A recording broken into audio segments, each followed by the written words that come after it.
I am a 27-year-old female, got married to my husband Frank, a 30-year-old male, about a year ago after being together for 2 years. I've met his family plenty of times, and we all used to get along until recently, when he and I were visiting his parents, and the conversation somehow turned to kids, and I casually mentioned that I wasn't interested in being a mother. My husband and I have obviously talked about this before, and both of us are on the same page about kids, that we don't want kids.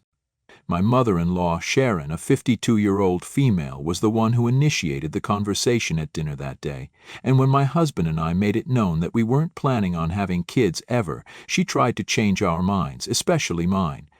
She continued to try and convince me to have kids at some point for the next couple of days, until I told her that I wasn't interested and that neither was my husband. So that was it, and I didn't want to discuss this further. I made my boundaries clear, and I guess she couldn't handle it because after that she started being really cold to me and would act weird every time I came around. My father-in-law, Ben, a 53-year-old male, didn't seem to care much, which was a relief. I did discuss Sharon's behavior with Frank, but he told me that she was just upset and would come around eventually because it's not like she had a choice. It wasn't her place to dictate whether we should have kids or not, so she could act upset, but it wasn't going to change our decision. I felt better after talking about it to Frank.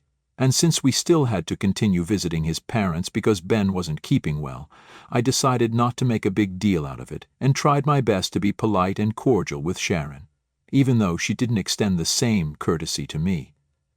Now, a few days ago, we attended the 25th wedding anniversary, and had been organized by Frank's older brother, who's a surgeon, so he was able to throw a very lavish and fancy party and invited almost everybody that we knew, including my parents. We were all having a great time at the party, even though Sharon was giving me the cold shoulder. I wasn't particularly bothered by it and went on having fun with my husband and my parents. Then it was finally time to cut the cake, which I knew I wouldn't be able to have because it was a chocolate peanut butter cake and I had a deathly allergy to peanuts, or nuts of any kind for that matter. And it was a pretty nutty cake, which goes perfectly with Sharon's personality, now that I think of it. She cut the cake along with Ben and we all clapped. It was a beautiful moment. Then everybody was served with a slice of the cake, but I obviously didn't take any and nobody questioned it since everyone was well aware of my allergies. I didn't even mind not having cake, but for some reason, as soon as Sharon saw me sitting on my own without cake, she made a huge deal of walking over to me and asking me if I wasn't feeling up to it. She told me to have a bite of her slice, which I politely declined, and I found it very weird that she was even offering me because she knew that I was allergic. She insisted again and again that I take one bite at the very least, while I kept refusing and even told her that I was allergic and I physically couldn't have that cake. She tried to tell me that it wouldn't hurt if I had just one tiny little bite, but I wasn't willing to risk it. After almost 1 minute of back and forth, she exclaimed, "Oh, just take a bite," and before I could react, she smashed the cake into my mouth. I spit it all out immediately, and I had to grab a tissue from Frank so I could get any remnants out of my mouth immediately. It was disgusting, and I was actually sputtering while rinsing my mouth, while Frank yelled at his mother. After half a minute, when I finally got over the shock of what she did, I came back to talk to Sharon and told her off. I yelled at her and said that what she did just now was psychotic and I was never going to come back here again because there was something very wrong with her. I also told her that just because I wasn't willing to have kids didn't mean that she was going to treat me however she wanted to and I was going to take it. I didn't care about what her opinion was on whether I should have a child or not. What mattered was my opinion and Frank's opinion. And trying to force an allergy reaction just because I wasn't going to give her grandchildren was textbook psychotic behavior. I knew what her behavior was really about, and I wanted to let her know that I wasn't intimidated by her in the least. She tried to defend herself and said that she just didn't know that my allergies were that serious. That was a total and blatant lie, because she'd known me for almost 3 years now and had cooked many meals for me.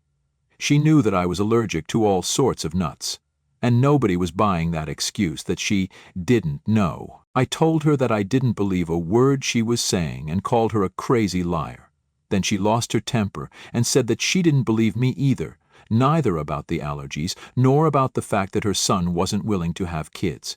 because he knew that she wanted to be a grandma and he would never deprive her of a joy like that. She accused me of faking my allergies for attention and said that I probably wasn't willing to have kids and had turned her son against the idea as well only because I might be infertile. And that pushed me to the edge, so I grabbed a chunk of cake from Frank's plate and smashed it on her face and asked how she liked it. After that, I stormed out without waiting for anyone, got into my car, and thankfully Frank was just behind me with my parents. They got in as well, and we drove back home quietly. I dropped my parents at their place, and then Frank and I headed home. It was a completely silent car ride, and even after we got home, we didn't say anything to each other for an hour or so. I guess Frank was waiting for me to calm down before he came in and spoke to me. In the evening, he made me some coffee and we finally sat together in the living room, and he brought up what happened at the party. I started off by apologizing to him, even though it wasn't my fault, but I still felt embarrassed for acting the way I did. And he told me that it was fine because he knew that I wasn't the one to blame. He then went on to tell me that the people who'd stayed back at the party were the ones who filled him in on what happened after we left. Apparently, Sharon started crying after Frank walked out and chose to follow me instead of staying back to see her.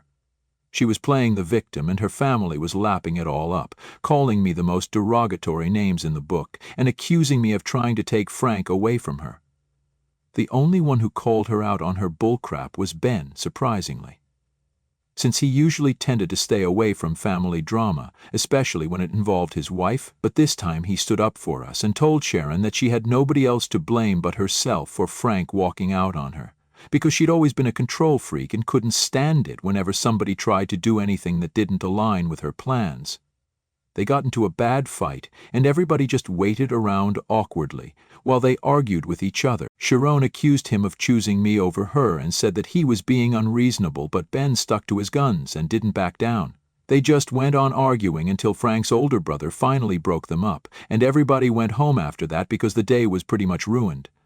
One of Frank's cousins recorded the fight, and it was nice to see Ben sticking up for us.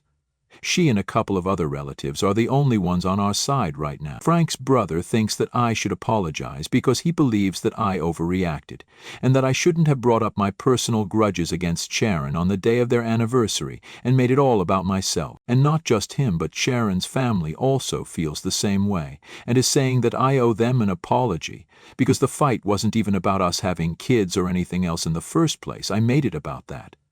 They think that I shouldn't have brought it up. And if I had been that offended by Sharon trying to force me to eat cake, then I should have just walked out after that instead of retaliating and creating a whole scene. They believed that I was the reason that Ben and Sharon ended up fighting, and had I just done the right thing and walked off, then nobody would have had to deal with that fight later.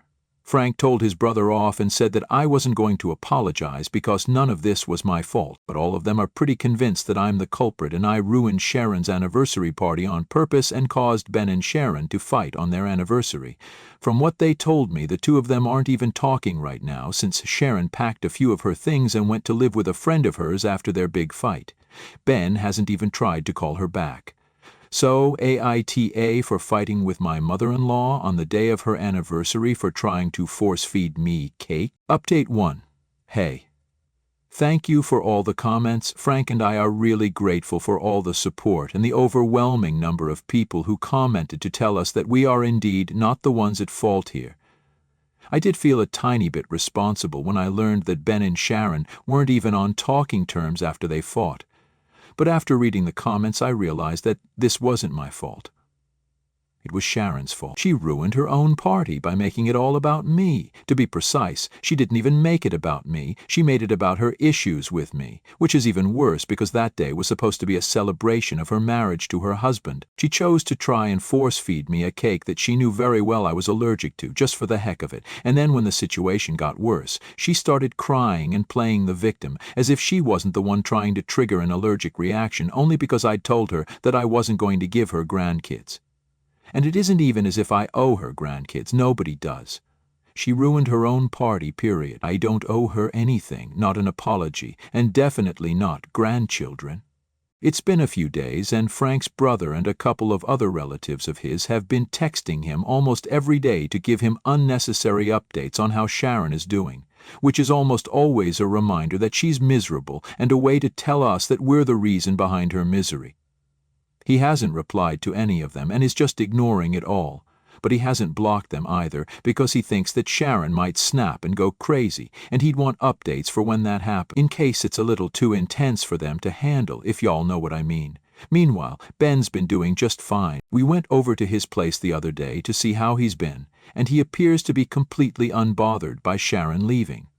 He told us that for a long time he hadn't said anything to her, even though he could tell that she was becoming a little too overbearing and controlling, and could predict that at some point either Frank or I were going to snap at her. He tried to warn her several times in person, but she'd just never listen, and when she started crying at the party after we left, he couldn't take it because he could just see through her so clearly, and knew that she was trying to gain sympathy after screwing up. So he called her out on her bullcrap, and as usual she couldn't handle the truth, so she left.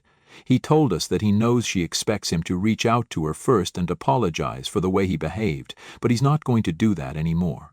Because he says he's too old to constantly be sorry for speaking his mind, and if after 25 years of marriage she still can't handle this sort of candor, then they probably shouldn't be married. Update 2. So, a couple of things happened after that last update. Firstly, Sharon reached out to Frank to demand an explanation for why he was visiting Ben but not her. I guess the neighbors must have seen us come and snitched on us or something. Frank told her that since this fight was actually her fault, he figured that his father would need him more than she would. Because she's just upset for sympathy, and we can see through that act now. She got offended by that, and they had an argument on the phone, and for some reason she started accusing me of turning him against her, as if she doesn't do that job well enough herself. She told Frank that this was all my doing and she knew it, and even when Frank tried to tell her that I had nothing to do with this, and these were his own personal opinions, she wouldn't hear it and insisted that this was all my fault. That lady has it in for me, just because I don't want to have kids, and it's the most ridiculous reason I can think of to hate somebody. I told Frank that I didn't want to talk to her anymore, and if she called again, then he shouldn't entertain it, and he agreed, because there's just no point in trying to reason with her. She's beyond that. The second thing that happened was that we visited Ben at his house yesterday in the evening, and for the first time he offered us drinks. Ben usually doesn't drink because of his health, and we weren't sure if it was the right idea yesterday, but he insisted on it. Apparently he'd spoken to a lawyer and was thinking of getting a divorce. It's a very big move after 25 years of marriage, and we asked him if he was sure about it, but he didn't seem to care and didn't even seem upset. Frank was a little shaken up by that news and took some time to process it, but Ben told him that this was the best decision that he could make under these circumstances. He said that he'd been thinking about this for a while now, because he just wasn't happy and Sharon was becoming increasingly annoying to be around. When we asked him how long he'd been considering a divorce, we expected him to say maybe a month or two. But he shocked us and said that he'd been thinking about it for almost 10 years now. He told us that when Frank was 20 and was about to graduate college, Ben thought that now that Frank was an adult and could handle his life and his finances, he could join his brother in a new business venture. Both of them had been talking about it for quite some time, but Ben hadn't been able to commit because he had a family to look after, unlike his brother, and had a lot more financial responsibilities resting on him that he had to think about, so he couldn't just quit his job and start a new business, which could take some time to become stable. But after Frank graduated, he told his brother that he was ready, and he was about to quit his job. But while discussing it with Sharon, she told him it was a terrible idea and made him back down. She said that they wouldn't know for sure if the business was going to take off. And Frank didn't even have a job yet, so he'd probably need money for a couple of years before he was finally able to settle down. He tried to reason with her, and even said that he could probably work in the business part-time and retain his job. But she made him give up the idea altogether, and now his brother, who runs the business on his own, is earning almost thrice the amount that he makes. They've kept in touch, and there's not a day that goes by where Ben doesn't regret listening to what Sharon had told him. She hadn't even tried to talk to him, but had given him an ultimatum, that if he took his brother up on that offer, then she'd take Frank and leave him, which forced him to give up on that idea. His brother still wants him to come on board, but Ben feels like he's just too old, and he's going to retire in a couple of years anyway. So it's just not going to be worth it. Frank was almost on the verge of tears because of how dejected his father sounded while talking about the opportunities that he'd lost just because he listened to Sharon, who wasn't willing to bet on a brilliant mind like him. And it's true, Ben actually is one of the wisest and most intellectual people I know personally. I knew that if he was willing to invest in something, then it definitely wasn't a bad idea, and it's being proved by his brother, who worked on the business idea that Ben created and is now a successful businessman. Frank suggested that he take up whatever position his brother was going to offer him, even if it was just a couple of years away from his retirement, because at the end of the day, at least he'd have the satisfaction of knowing that he tried. Ben argued that it was too late for him and said that the position was not a problem because his brother was ready to make him a partner in the firm, but he was just not into it anymore. We were really upset to hear him talk like that, so Frank and I decided that we were going to talk some sense into him, and we kept convincing him that he should talk to his brother and join him. Because it was never going to be too late to do something for yourself. It was corny and preachy, but after a while we managed to convince him to at least contact his brother about this and talk to him about it, which is good. As for the divorce, we're obviously going to be supporting him in it. Sharon can't just try and control everybody's lives around her and think that it's completely fine and she can get away with it. The way she treated Ben wasn't fair, and what she did to me and Frank recently is also not fair, and she needs to know and learn that she can't just push people around and bully them into doing what she wants them to do. It finally makes sense why Ben was so upset when she was trying to humiliate us at the party, all because we weren't willing to obey her orders. And even after all of this, she still has the audacity to pretend like she's somehow the victim in the situation. I don't even feel bad for her anymore, because she's shown us that she doesn't deserve any sympathy from anyone, and all the people who are feeding into her delusions of her being the long-suffering, tragic victim are probably just fools, or they only want drama, and that's about it. Update 3. Ben and his lawyer filed the petition today, and Frank was with them. He told me that Ben was really relieved, and they went out for celebratory drinks afterward. I have a lot of work to catch up on, so I couldn't join them. But I'm happy to know that he's finally living for himself now. The guy is in his 50s. He deserves to do whatever makes him happy, instead of constantly thinking about what his wife would say or how his son would feel. This is another reason why I didn't want to have kids, because I don't think I'm selfless enough to put somebody else before me constantly, and I don't think Frank is either. And then there are people like Sharon who are selfish and yet still choose to have kids, just so they can control them and continue to put themselves over their kids. It's been a couple of days, and we haven't heard from her yet, so I guess she's giving the victim act a rest for now. Or maybe she's just planning a theatrical and dramatic comeback. Knowing her, I wouldn't completely rule the second theory out. I just hope that whatever she has to do isn't scheduled to happen before she gets served with the divorce papers. It'll be awkward if she decides to come back and Ben tells her that he wants a divorce. Frank and I have discussed the possibility of that happening, and we know that she's going to throw a fit either way, but it'll just be worse if she does it in person. I'm just keeping my fingers crossed that she stays away for a couple of more days. Update 4. Alright, so Sharon was served with the divorce a couple of days ago, and like I said, she threw a fit. Interestingly enough, it wasn't Ben that she was upset with, but it was me. I really didn't see that coming because I didn't think there was anywhere she could make this about me, since this was between her and her husband. But I guess I underestimated her, since as soon as she was served, she decided to go online and make a post about how I'd manipulated Ben into leaving her. And now all of us were probably going to celebrate because I'd won and she'd lost. I honestly wasn't even competing with her, so I don't know where the winning-losing thing comes from. And it's pretty disturbing to think that she looked at me as competition, because she's a lot older than me and is literally my mother-in-law. It's weird. She didn't even talk to Frank or to Ben about it before she made the post, and there were like 3 paragraphs dedicated to how I was ruining her life by turning her loved ones against her. Only towards the end did she say that she was very disappointed with the other 2 as well, for falling for my manipulation and deception. It was crazy to me how everything in her life has started to revolve around me, and it's honestly kind of creepy. Frank has blocked her, and so have I, but her relatives keep texting me to tell me how evil I am. It's sad, because they think it bothers me, but it only makes me laugh at how stupid they're being.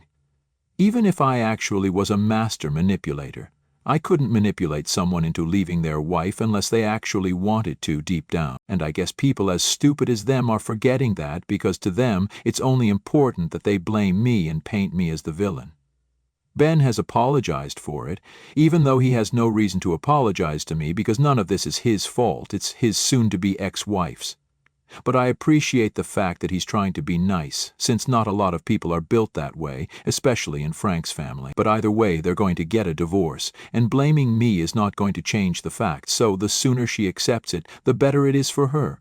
Frank and I are happy anyway, so if she's miserable because of that, then that's her own problem.